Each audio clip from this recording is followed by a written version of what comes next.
நீங்கள்லாம் பார்த்துருப்பீங்க. தேர்தல் நாங்கள் எல்லாம் முன்னாடி இருந்து சொன்ன மாதிரி இது ஒரு வித்தியாசமான தேர்தல். எல்லாரும் பார்த்துருப்பீங்க. ஒவ்வொரு இடத்துலையும் மக்கள் எவ்வாறு இது ஒரு வித்தியாசமான தேர்தல். 40-50 ஆண்டுகளுக்கு காத்திருந்த மக்கள் இன்னைக்கு ஒரு மாற்றத்திற்காக எல்லா இடத்துலையும் அலையாக வந்து வாக்களித்தார்கள். கண்டிப்பாக எல்லா தரப்பு மக்களும் ஒரே மாதிரியாக மாற்றத்தை விரும்பி வாக்களித்துள்ளனர். கண்டிப்பாக உங்களைப் போலவே நாங்களும் 4ஆம் தேதி அந்த ரிசல்ட்டுக்காக கவுண்டிங்காக காத்திருக்கிறோம். இந்த தேர்தல் சமயத்தில் நம்ம குறிப்பிடத்தக்க விஷயம் என்னன்னா, எல்லா இடத்திலும் தோல்வி பயத்த திமுகவினர் வந்து அங்கங்கே அவங்களுடைய யூஸ்வல் ரவுடித்தனத்தை கட்டவிழ்த்து கொடுத்துருக்காங்க.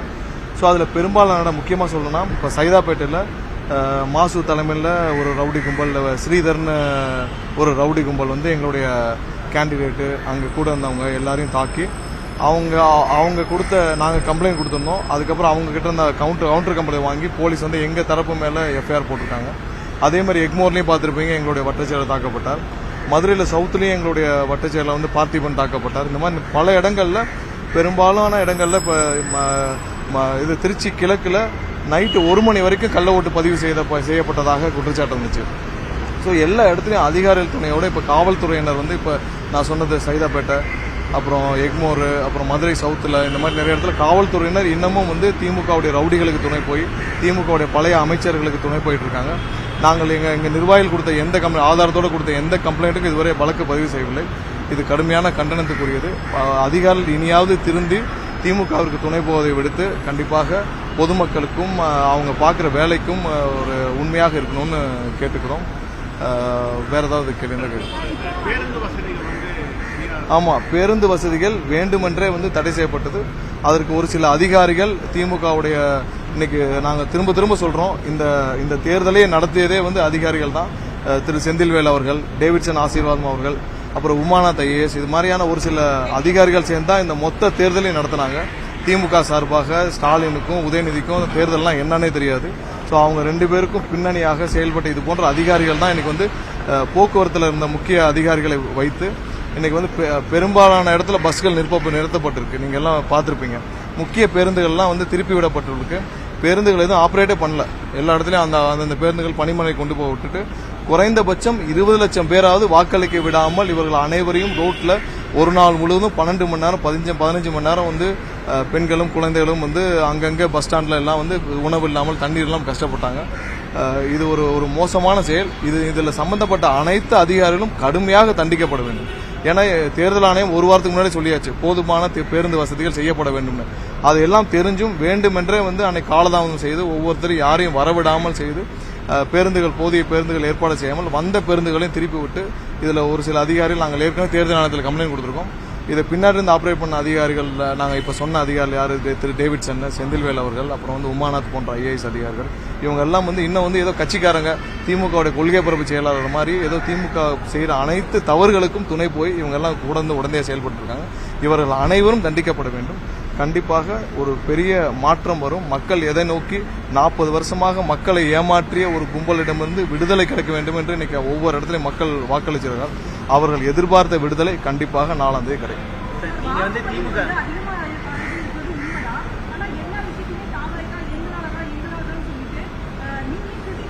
மக்கள் தான், நீங்களே பார்த்திருப்பீங்க ஒவ்வொரு இடத்துலையும் வாக்குப்பதிவு எப்படி நடந்திருக்குன்னு, மக்கள் எவ்வாறு வாக்களிச்சாங்கன்னு. இது போன்ற ஒரு தேர்தல் நீங்க பார்த்திருப்பீங்களா? மக்கள் இவ்வளவு ஆர்வமா ஏதோ ஒரு திருவிழாவுக்கு போற மாதிரியும் இல்ல ஒவ்வொரு இடத்துலயும் போய் மக்கள் வந்து ஏதோ அவங்க வீட்டுல ஒரு நிகழ்ச்சி, ஒரு திருமணம் நிகழ்ச்சி நடக்கிற மாதிரி இன்னைக்கு வாக்களிச்சு மக்கள் பார்த்திருக்கீங்களா? இந்த தலைமுறையில், நம்ம தலைமுறையில் இந்த மாதிரி பார்க்கலாம். கண்டிப்பா இது பெரிய அளவுல ஒரு மாற்றத்தை விரும்பிய மக்கள். கண்டிப்பா அதுக்கு நம்ம முழு அளவுல அவங்களுடைய மாற்றத்தை விரும்பிய மக்களும் குழந்தைகளும் பெண்களும் எல்லாருக்கும் ஒரு பெரிய மரியாதை, பெரிய ஹானர் செய்ய வேண்டிய நேரம் இது. எல்லாரும் விரும்பிய ஒரு தருணமாக, அவங்க காத்திருந்த தருணமாக இருக்கு. அது கண்டிப்பா அதற்கான மரியாதையும் அதுக்கான நம்பிக்கையும் அதுக்கான ஒரு பெரிய ஹானரும் கண்டிப்பா இருக்கு. சார், இப்ப நீங்க திமுக பயத்தில் இருந்தாங்க அப்படின்னு சொல்லி குறிப்பிடுறீங்க. ஆனா வந்து முதல்வர் வெற்றி வாய்ப்பு எப்படி இருக்குன்னு கேட்கும்போது தம்ஸ் அப் காமிச்சு நல்லா இருக்கு அப்படின்ற மாதிரி வெற்றி வாய்ப்பு பிரகாசமா இருக்குங்கிற மீனிங்ல தம்ஸ் அப்ங்கிறது எங்களுடைய வேட்பாளர் எல்லாம் காட்டினது. ஸோ அதுதான் அவர் சொல்லிட்டாரு. எங்களுடைய வேட்பாளர் எல்லாம் வந்து நாங்கள் காட்டியது தம்ஸ் அப் தான் எங்களுடைய பிரச்சாரத்தில்.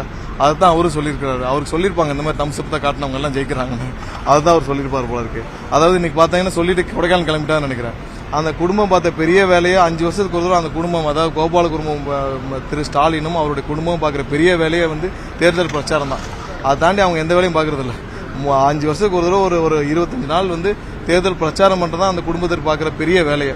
அந்த வேலையை செஞ்சு முடிச்சோன்னு எப்பயும் போல நேற்று அவருடைய மகன் ஃபாரின் கிளம்பிட்டாரு, துபாய் கிளம்பிட்டாருன்னு நினைக்கிறேன். இன்னைக்கு இவர் கொடைக்கானல் போயிட்டாரு. இதை தவிர்த்து இந்த குடும்பம் எந்த வேலையும் செய்யலை. மக்கள் கண்டிப்பாக இதெல்லாம் மக்களுக்கு தெரியும். இனிமேல் முழு ஓய்வு தான் அவங்களுக்கு. எந்த வேலையும் இருக்க போறதில்ல. இன்னும் ஒரு 5 வருஷமோ 10 வருஷமோ 30 வருஷத்துக்கு அந்த குடும்பத்திற்கு எந்த வேலையும் இருக்க போறதில்ல. முழு ஓய்வில் இருக்குமாறு கேட்டுக்கொள்கிறேன்.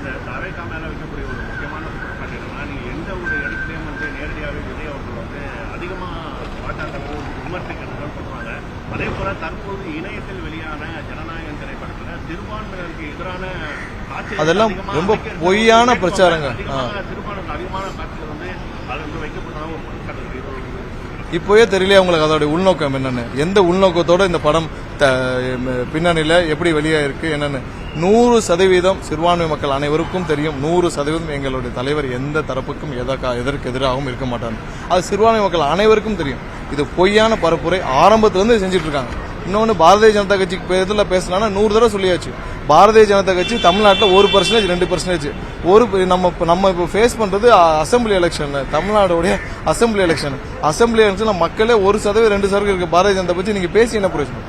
நமக்கு பிரதானமாக இங்க இருக்க திமுக போன்ற தீய சக்தியை விரட்டணும்னு பேசிட்டு இருக்கோம். 1% 2% இருக்கிற மக்களே புறக்கணிச்ச ஒரு கட்சியை பத்தி நீங்க திரும்ப பேசிட்டு இருக்கோம். நாங்கள் தெளிவாக சொல்லியாச்சு, களத்திலே இல்லாதவர்களை பத்தி பேச வேண்டிய அவசியமே கிடையாது. பாரதிய ஜனதா கட்சி தமிழ்நாட்டில் களத்திலே கிடையாது. 1% 2% இருக்கிற கட்சியை பத்தி நம்ம எதற்காக பேச வேண்டும்? மக்களே புறக்கணிச்ச ஒரு கட்சியை பத்தி. அதே நேரத்தில் பேச வேண்டிய நேரத்தில் நம்ம 100% பேசிட்டு தான் இருக்கோம். யாருமே சொல்லுங்க இல்ல அப்படிலாம் கிடையாது. நீங்களே பாத்திருக்கீங்க, எங்கேயாவது அந்த மாதிரி சொல்லியிருக்கேன். அது மாதிரி சொல்லுங்க. பொய்யான அதான் சொல்றேன். எங்கேயுமே வந்து அஃபிடேவிட்டே பார்க்காம, எங்க தலைவரோட அஃபிடேவிட் நாங்க ரிவைஸ் பண்ணி சப்மிட் பண்ண அஃபிடேவிட் கூட பார்க்காம ஒரு கேஸ் ஃபைல் இருக்கு.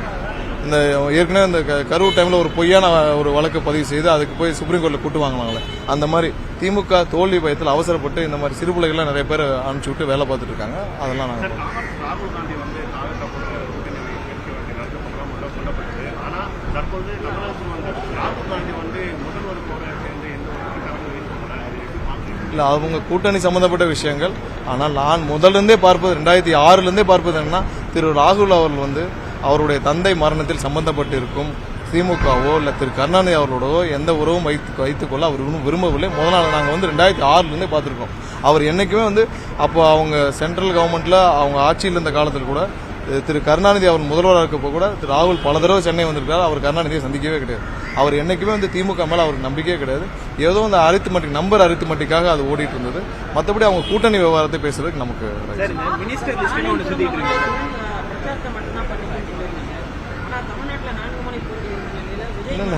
அந்த குடும்பம் பண்ற ஒரே வேலை 5 வருஷத்துக்கு ஒரு பிரச்சாரம் பண்ற மட்டும்தான். பிரச்சாரத்தை முடிச்சோடனே ஏதோ உலகத்திலே பண்ணாத வேலையை பண்ண மாதிரி எப்பயும் ஃபாரின் கிளம்பிடுவாங்க. நேற்று கிளம்பிட்டார்ல உதயநிதி ஃபாரினுக்கு, இன்னைக்கு இவர் கொடைக்கானல் போயிட்டாரு. இப்படிப்பட்ட ஒரு இடத்த பாத்திருக்கீங்களா? அவங்க வந்து இத்தனை நாள் ஏதோ களத்தில் மக்களோட மக்களாக எல்லாத்தையும் பேசிட்டு அடுத்த நாளே ஃபாரின் கிளம்பிடுறது. ஏன்னா அவங்க பாக்குற பெரிய வேலையை இந்த ஒரு பிரச்சாரம் மட்டும்தான். எல்லா பிரச்சாரத்துக்கு அப்புறம் பாருங்க, போன எலெக்ஷன் அப்பயும் அப்படிதான். 24 தேர்தல் முடிஞ்ச உடனே 15 நாட்கள் 10 நாட்கள் கொடைக்கானல் இருந்தாங்க. மொத்த குடும்பமும் கொடைக்கானல் இருந்துச்சு. அப்போ மக்கள் பட்ட அவதி கொஞ்சம் நஞ்சம் இல்லை. ஏன்னா சிஎம் போய் கொடைக்கானல் உட்காந்துட்டாரு. மொத்த அலுவலகம் அங்க இருந்தது. மொத்த செக்ரட்டரியேட்டும் அங்க போய் வேலை பார்த்துட்டு இருந்தாங்க. பொதுமக்கள் யாரும் மேலே அந்த பாதையிலே செல்ல முடியவில்லை. கொடைக்கானல் ஊட்டியில போய் உட்காந்துக்கிறது. இல்ல மாத்தி குற்றம் இல்லை. நாங்கள் இன்று இருக்க அப்படி கிடையாதுங்க. இல்ல நீங்கள் போய் இருக்க வேண்டிய இடம் 1000 இடம் இருக்குது. பொதுமக்களுக்கு தொந்தரவு இல்லாமல் இல்ல. பொதுமக்களுக்கு தொந்தரவு. நீங்க போய் கொடைக்கானல் இருந்தப்போ அப்போ அந்த கொடைக்கானல் லேக்ல அவர்கள் போய் படகு சவாரி செஞ்சப்போ அங்க இருக்கவங்க அவ்வளவு பேர் குற்றம் சாட்டினாங்க. ஏன்னா அவங்க வந்தப்ப 5 மணி நேரம் யாரையுமே உள்ள போக விடல. நீங்க ஃபாரின் போயிருங்க, யாருக்கும் தொந்தரவு இல்லாம, யாரும் கேட்க போறதில்ல. கொடைக்கானல் இப்ப இந்த சம்மர் டைம்ல அவ்வளவு ஏழை எளிய மக்கள் கொடைக்கானல் போவாங்க. உங்களுக்கு தெரியல? இல்ல அவங்க போயிட்டோம். நீங்க எங்கேயாவது ஃபாரினுக்காவது போயிருங்க, நாங்க சொல்லிட்டு விட்டுருவோம். ஆனா இங்க கொடைக்கானல் இப்ப பாத்தீங்கன்னா இப்ப ஏழை எளிய மக்கள் நீங்க உங்களுக்கு தெரியும், இப்ப எல்லாரும் சம்மர் வெக்கேஷன்ல போவாங்க. இவங்க எல்லாத்தையும் பிளாக் பண்ணி வச்சிருவாங்க. இப்ப நாளைக்கு கொடைக்கானல் லேக்குக்கு போவாங்க குடும்பத்தோட. போன வருஷம் அப்படிதான் போனாங்க. 7 மணி நேரம் 8 மணி நேரம் யாரையுமே அலோவ் பண்ணல. அப்பயும் நாங்க கண்டனம் தெரிவிச்சிருந்தோம். நான் தனிப்பட்ட முறை நான் நிறைய பேசுறப்ப அப்பயும் ஒரு பிரஸ் மீட்ல இதே மாதிரி சொல்லியிருந்தேன். நீங்கள் தயவு செய்து பொதுமக்களுக்கு இடையூறு இல்லாமல் இன்னையாவது ஓரமா நீங்க போய் எங்கேயாவது ஓய்வு எடுங்க. ஒன்னும் பிரச்சனை இல்லை. இனிமேல் 5 வருஷமோ 10 வருஷமோ 30 வருஷமோ உங்களுக்கு ஓய்வு தான். ஓய்வை நல்லா எடுங்க. மே 4ஆம் தேதி வாக்கு எண்ணிக்கையின் போது உங்க தலைவர் தமிழ்நாட்டில் இருக்காரா அல்லது வெளிநாடு போகிறது திட்டமிடுங்க? ஏன்னா இது எல்லாமே பொய்யான பிரச்சாரம். நேற்று ஒரு லிஸ்ட் கூட வந்துச்சு, ஏதோ அமைச்சரவை பட்டியல், எல்லாமே பெண் நிறுவனமும். இப்ப நான் சொன்ன அதிகாரிகள், திரு டேவிட்சன் அவர்கள், செந்தில் அவர்கள், இது போன்ற அதிகாரிகள், பெண் நிறுவனம் எல்லாம் சேர்ந்து பரப்பும் பொய்யான பிரச்சாரம். கண்டிப்பாக அந்த மாதிரி ஒரு பட்டியல், இந்த பட்டியல்லாம் வந்து நேற்று ஒரு பட்டியல் வந்தது, என்கிட்ட நிறைய பேர் கேட்டீங்க. கண்டிப்பாக அதெல்லாம் பொய்யான பிரச்சாரம், அந்த மாதிரி எதுவுமே இல்லை. இது எல்லாம் சேர்ந்து பெண் நிறுவனத்தாலும் அது பின்னாடி இருக்கிற அதிகாரிகளாலும் பரப்பப்படும் பொய்யான பிரச்சாரம். இல்லைங்க, எல்லாரும் இப்பதாங்க நாங்களே சென்னைக்கு வர்றோம். அதெல்லாம் வந்து பொய்யான பிரச்சாரம். இதெல்லாம் வந்து முதல்ல இருந்து இந்த மாதிரி பொய்யான ஃபேக் கார்ட்ஸ் வந்து பரப்புறதே பெண் நிறுவனம், அதற்கு ஆலோசனை சொல்லும் அதிகாரியும் தான்.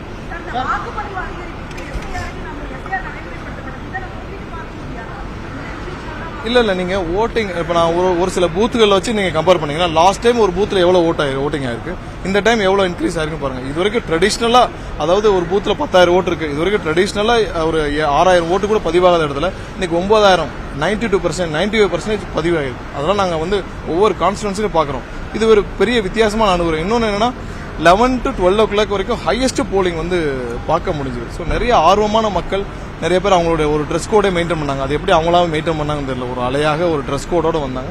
ஸோ நிறைய வித்தியாசமான தேர்தல், மக்களுடைய எதிர்பார்ப்புகள் அதிகமாக இருக்கு. மக்களுடைய மாற்றத்துக்கு அதான் சொன்னேன், அவர் தம்ஸ் அப் காட்டினது எங்களுக்கு அதான். ஸோ அதனால மக்களும் ஒரு மாற்றத்தை விரும்புறாங்க, கண்டிப்பாக அதை ஹானர் பண்ணுவோம்.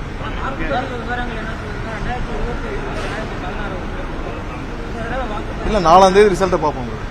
நன்றி. எல்லாருக்கும் கம்ப்ளைண்ட் கொடுத்துருக்கோம். மறுபடியும் இன்னைக்கு கமிஷன் ஆஃபீஸ்ல கம்ப்ளைண்ட் கொடுக்க சொல்லிருக்கோம். இப்போ இந்த சைதாப்பேட்டில் அந்த ஸ்ரீதரன் ஒரு ரவுடி இருக்காரு, அவர் ஒவ்வொரு எங்களுடைய நிர்வாகிகளுக்கும் வந்து கொலை மிரட்டல் விடுத்திருக்கா சொல்றாங்க, அசிஸ்டன்ட் கமிஷனருக்கும் தாக்கியிருக்கா சொல்றாங்க. அவர் எங்கள்கிட்ட வீடியோவும் இருக்கு. கமிஷனர்கிட்ட கம்ப்ளைண்ட் கொடுக்க போறோம். எஃப்ஐஆர் கண்டிப்பா இவங்க ஃபைல் பண்ணணும், அவங்க மேல நடவடிக்கை எடுக்கணும். எல்லாத்துக்கும் வீடியோ ஆதாரம், சிசிடிவி ஆதாரம் எல்லாம் இருக்கு. எல்லாமே இருந்தும் நடவடிக்கை எடுக்கல. அதேதான் எக்மோர்லயும், மதுரை சவுத் கான்ஸ்டிடுவன்சிலையும் எங்களுடைய நிர்வாகி பார்த்திபன் தாக்கப்பட்டிருக்காரு. அனைவரும் மீது நடவடிக்கை எடுக்கணும். நாங்கள் கம்ப்ளைண்ட் கொடுத்துருக்கோம்.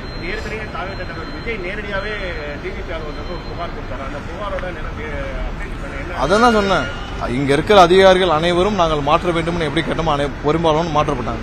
நான் திரு செந்தில்வேல் அவர்களை மாற்றணும்னு முதல் நாள் கொடுத்தோன்னேன், முதல் நாள் பிரஸ் மீட் சொன்னோம். அதை எலெக்ஷனுக்கு 4 நாள் முன்னாடி பண்ணாங்க. அவர் மெடிக்கல் லீவ்ல போயிட்டு தான் ஆபரேட் பண்ணிட்டு இருக்கான்னு சொன்னோம். அவர் எலெக்ஷனுக்கு போலிங்க்கு 5 நாளுக்கு முன்னாடி, 4-5 நாளைக்கு முன்னாடி தான் மாற்றம் பண்ணாங்க. சோ இதை முன்னாடியே செஞ்சிருக்கணும். இது பிஜேபியும் திமுகவும் சேர்ந்து பண்ண வேலை. அவங்களுக்கு வந்து பிஜேபிக்கு தெரியாதா யார் பின்னாடி இருந்து ஆபரேட் பண்ணாங்க? திரு செந்தில்வேல் அவர்கள் எதுக்கு எலெக்ஷனுக்கு 2 வாரத்துக்கு முன்னாடி, லீவே போடாத செந்தில்வேல் அவர்கள் எலெக்ஷனுக்கு 2 வாரத்துக்கு முன்னாடி எதுக்கு மெடிக்கல் லீவ்ல போனாரு? எலெக்ஷன் 2 வாரத்துக்கு முன்னாடி மெடிக்கல் லீவ்ல போன செந்தில்வேல் அவர்கள் பின்னாடி இருந்து ஆபரேட் பண்றாரு. அவர் தான் கேம்ப் ஆபீஸ்ல இருக்கிறார், எல்லாத்தையும் பண்றாரு. நான் பர்சனலா கம்ப்ளைண்ட் கொடுத்தோம், பிரஸ் மீட்லயே சொன்னோம். அப்புறம் அதை கடைசியா போலிங்க்கு 4 நாளுக்கு முன்னாடி எதுக்கு செந்தில்வேல் ட்ரான்ஸ்ஃபர் பண்ணோம்? அது வரைக்கும் அவர் தானே எல்லாத்தையும் ஆபரேட் பண்ணாரு. அப்ப பிஜேபிக்கு இதெல்லாம் தெரியாதா? பிஜேபியும் திமுகவும் கூட்டாக சேர்ந்து என்ன செய்யணுமோ அதை செஞ்சுட்டு இருந்தாங்க. அவங்களுக்கு வேற வழி இல்லாமல் நாங்கள் கொடுத்த அழுத்தத்தின் காரணமா இதெல்லாம் நடந்துச்சு. இது இன்னும் ஃபேரா நடந்திருக்கணும். இந்த போக்குவரத்து துறையில இருந்த ஒரு சில அதிகாரிகள் செய்த சதியால் நிறைய விஷயங்கள் கண்டிப்பா இதெல்லாம் விசாரிக்கப்பட்டு தண்டிக்கப்பட வேண்டும்.